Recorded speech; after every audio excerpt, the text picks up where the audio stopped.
Hello అండి. అందరికీ నమస్తే. ఎలా ఉన్నారు? బాగున్నారా?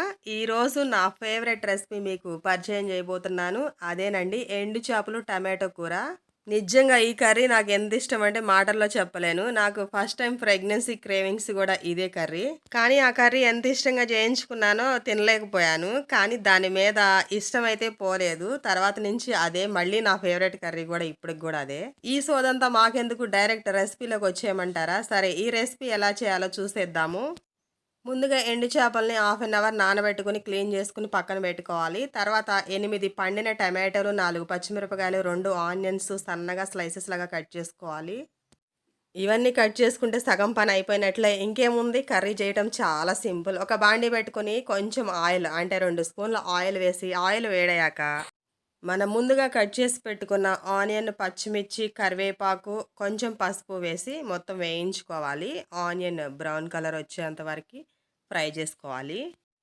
తర్వాత బాగా పండిన 8 టమాటో ముక్కలను గూడా వేసి ఉడికించుకోవాలి తగినంత కల్లుప్పుతో. టమాటోలు 70% మగ్గాక టేస్ట్‌కి సరిపడా కారం గూడా వేసుకొని మరొక్కసారి కలుపుకొని ఎండు చేపలు వేసుకోవాలి. మరి ఎండు చేపలు వేశాక కలపకుండా మూత పెట్టేసి ఉడకనివ్వాలి.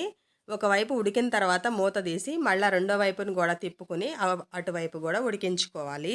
2 వైపులా చేపలు ఉడికాక చిన్న సైజు లెమన్ అంత చింతపండు జ్యూస్ కూడా వేసి ఇంకొక 10 నిమిషాలు ఉడికించుకోవాలి. ఆ ఉప్పు, కారం, పులుపు ముక్కలకి బాగా పట్టేలాగా ఉడికించుకోవాలి. అంతెందుకు సింపుల్‌గా ఒక మాటలో చెప్పాలంటే పులుసంతా దగ్గరికి పడిపోయి ఆయిల్ పైకి తేలుతుంది గదా! అప్పటి వరకు ఉడికించుకోవాలి.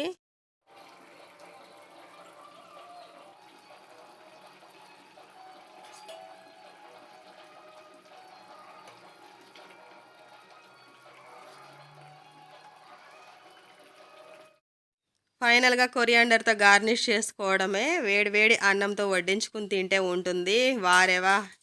మరి మీరు చేయాల్సిందల్లా వీడియో నచ్చితే ఒక లైక్ చేసి, సబ్స్క్రైబ్ చేసి మన ఛానల్‌కి సపోర్ట్ ఇవ్వండి.